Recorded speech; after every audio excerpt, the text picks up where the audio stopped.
Labas rytas. Šiandien noriu pasidalinti žiniomis apie depresiją.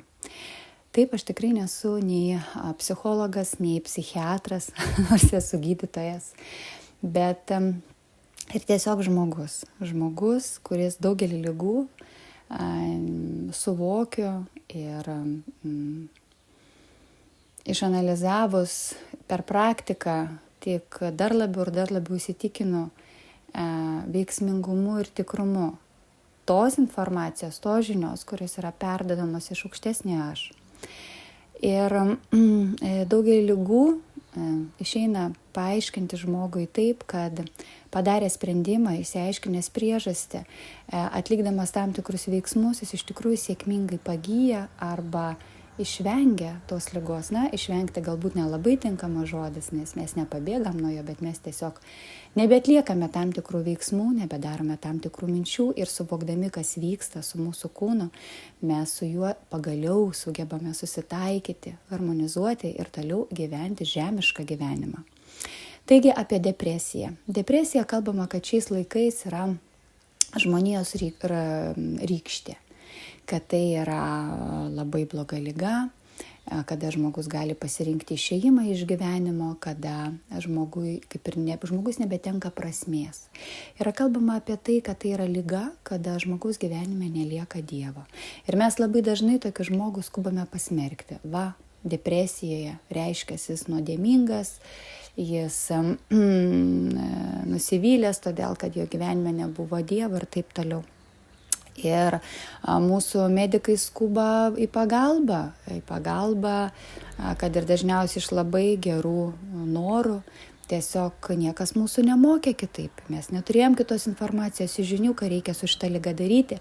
Ir ta pagalba dažniausiai yra psichotropiniai vaistai, nuotaiką gerinantis vaistai, prie kurių yra priprantama ir kas liūdniausia yra, kad tikrai labai didelė žmonių tampa priklausomi nuo vaistų ir ta liga, jinai tik yra prislopinama, bet neišeinama iš jos daugiau niekada. Ir žmogus turi išmokti su ta nuotaikų kaita, su to būviu. Kasgi vis dėlto įvyksta depresijos metu? Skaitau, kad depresija iš esmės, jau dabar kalbu tai, ką pati suvokiu, yra proto liga. Tai negali sakyti, kad dvasinė liga. Tai yra dvasinis lūžis, kuris vyksta žmogaus gyvenime, o pačią ligą, tą sutrikimą, net nesutrikimą, o tą būseną sukelia mūsų protas. Pažiūrėkime, kodėl anksčiau depresijų nebūdavo, bent jau apie jas nekalba.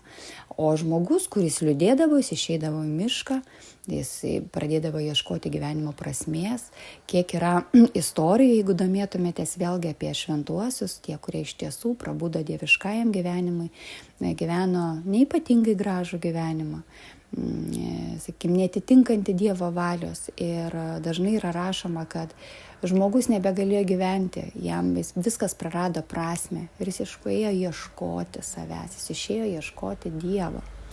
O ką mes darom? Mes kaip esam mokami, mes nuolat maitiname savo protą beždžionę, pataikaujame jam, suteikdami jam malonių. Ką tai reiškia? Tai ne tai, kad mes malonumų ieškome masažuose, įvairiuose kitose procedūrose, bet savo veiksmuose mes nuolat nepaliekame proto ramybėje. Jam vis norisi kažko, ar ne? Žiūrėkite, vaikai, tu tik neliūdėk, mes kūrėme įvairiausius būrelius, stovyklas, veiklas po mokyklos metu, kad tik jisai lavėtų, tobulėtų, ar ne? Ne visada tai yra tie veiksmai ir tai, ką vaikas daro dėl to, kad jis to nori, arba kad tai padeda jo sielai vystytis. Dažniausiai tai būna dėl to, kad tėvai nori, arba tam, kad vaikui būtų užimtumas. Protas palaipsniui įpranta nuolat būti naujai signalizuojamas, tai yra nauji impulsai, nauja informacija, nauji įspūdžiai ir tai teikia mums iš tikrųjų malonumą. Ir kada, sakykime, žmogus, kaip ir, kol jaunas, kol mažas, iš tikrųjų pakankamai lengva yra nustebinti, kažką naujo, dar pamatai, dar sužinai. Net žiūrėk ir jau kada tu ir apkeliavęs pusę pasaulio ir daug ką matęs, daug ką ragavęs, susidūrė su gyvenimo iššūkiais įvairiausiais, pykčiais, skyrybomis, vaikų gimimais, ne? Nes visi tie nauji įvykiai skatina mūsų organizme įsiskirti tam tikrus laimės hormonus, ar ne, ir jie patenkina tą mūsų, sakykime, gal net iš dalies ir natūralų proto būvį, ar ne, pažinti dar naujo, ne, mūsų siela ateina patirti. Ir ateina tas etapas gyvenime, kada tu pradedi matyti, kaip ir tos prasmės nebėra, žiūrėk, vaikai užauginti, jau kaip ir, tai, ką tu darai, ateina momentas, kada tai, ką tu darai anksčiau ar vėliau, tai priklausomai kaip intensyviai mes tą savo protą maitinom visom form, kaip anksti mes gebėjom jam viską visiškai duoti, tą jau, ką mes galėjom arba ką mes įsivaizduojam. Ir tu žiūri, kad, gerai, maistą gaminu, kur prasmė, einu į darbą, viską darau, bet atsiboda, nebeįdomu. Tiesiog žmogui pasidaro nebeįdomu, nes jis viską darė, viską teisingai, sakykime, net atliko, net gyvendamas su Dievu, su malda, teisingai atlikdamas, ugdydamas savo dvasią, savo įsitikinimus, jau nekalbu apie tuos žmonės, kurie to net nedaro, jie tiesiog gyvena, instinktais vadovauja arba, pareiga. Bet tu matai, kad, tai jauti širdim, ar ne, ateina tavo tas liūdnas momentas, kada tau nebeteikia tiek džiaugsmo, tie prasiskleidžiantis lapeliai, kurie teikia tau 10, 15, 20, 30 metų atgal, tas pavasario kvapas arba dar kažką. Bet aš tai vadinu, kad ateina etapas, kada žmogus tarsi sustabdamas, žinoma, tai su Dievo valia, kad nustok žiūrėti į išorę, į aplinkybės. Tu viską gavai. Ką mes darom? Mums be galo nepatogi ta būsena. Nepatogi. Liūdesys, beviltiškumas. Tai yra labiausiai žlugdantis žmogaus asmenybė, pojūčiai, iš kurių mes visa jėga norime pabėgti, ypač mūsų protas, nes jis nežino, kaip elgtis šitoj situacijai. Jisai bando vėl ieškoti naujų pomėgių, duoda mums įvairiausias mintis. Gal tu pakeisk aplinką, tu išvažiuok, tu nuvyk į kelionę, tu dar kažką pamatysi, ar ne? Okei, kažkuriuo metu žmogui tai padeda, arba tu pakeisi ten žmoną, vyrą, draugų kompaniją, pakeis darbą, jeigu tau darbas neteikia malonumo, ar ne?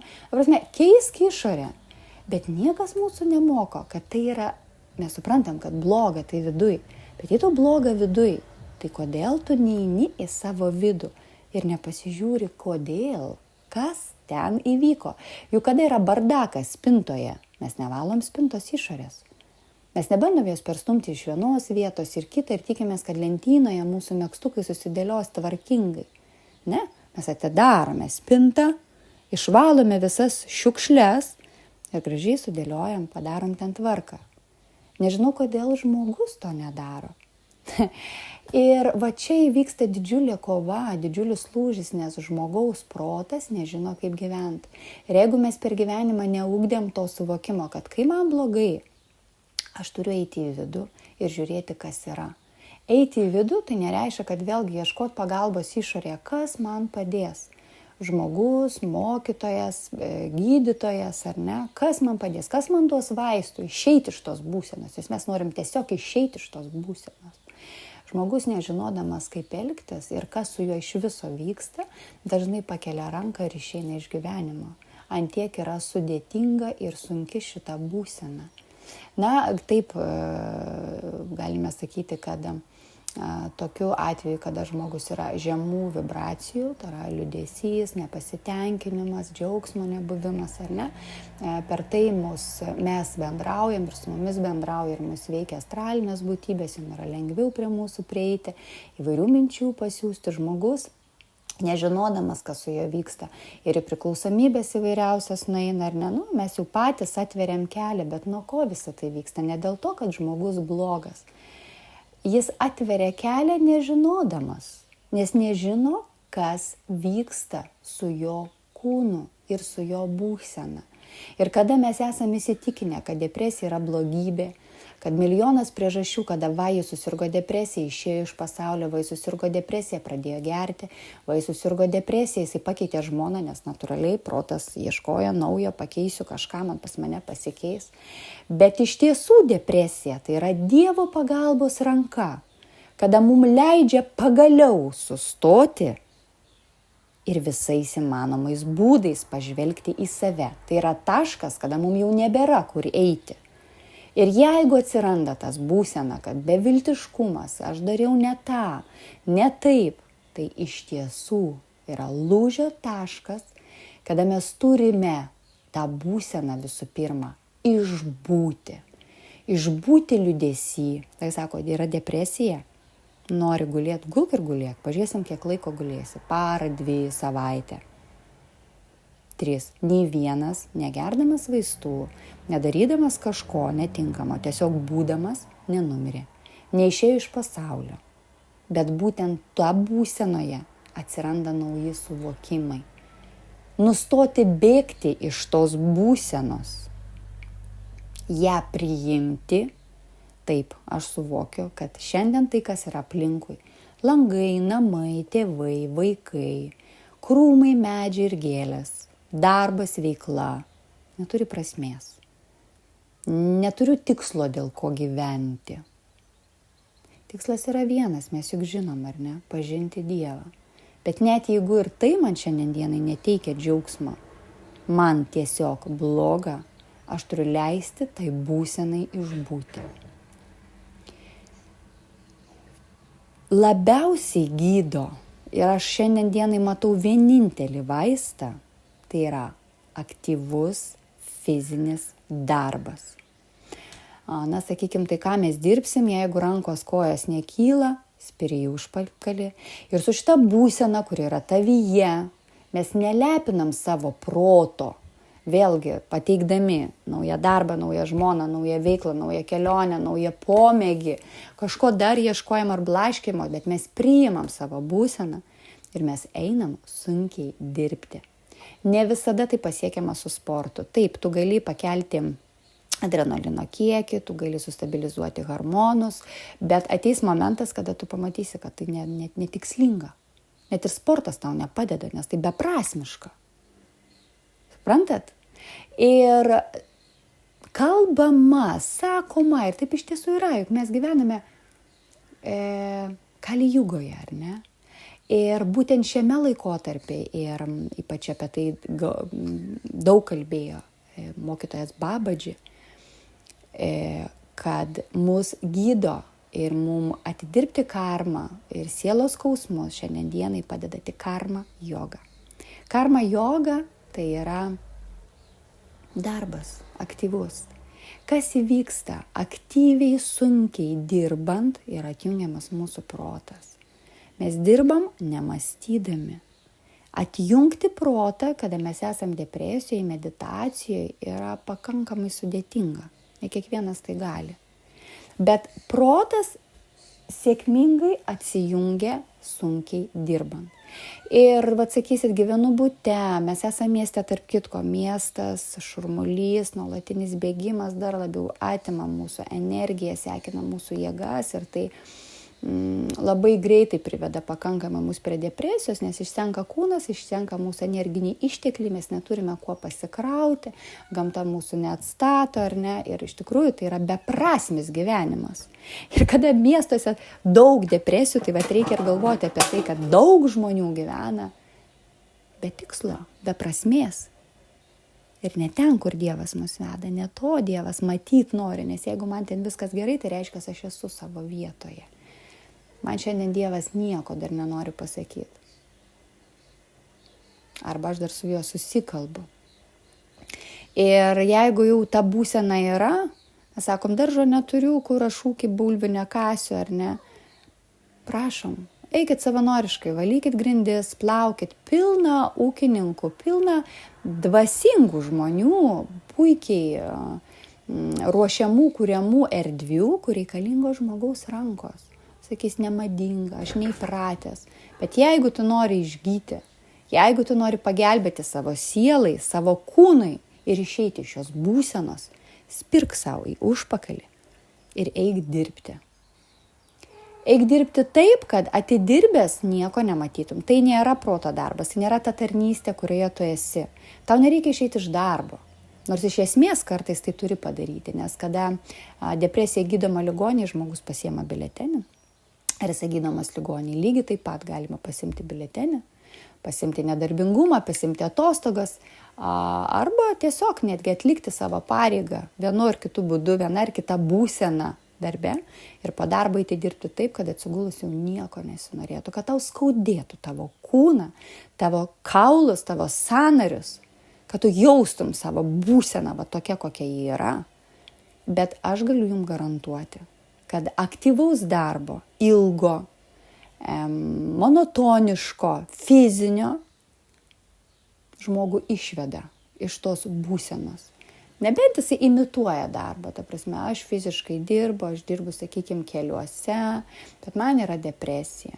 Tai reiškia, kad aš imituoju darbą, aš nedirbu, aš atlieku pareigą, tai nėra tas darbas. Tai yra elektrinio krūvio nuleidimas į žemę per jūsų rankas ir kojas, statant gėrį kitam, dėl kito pagreitina ligos gijimą ir eigą.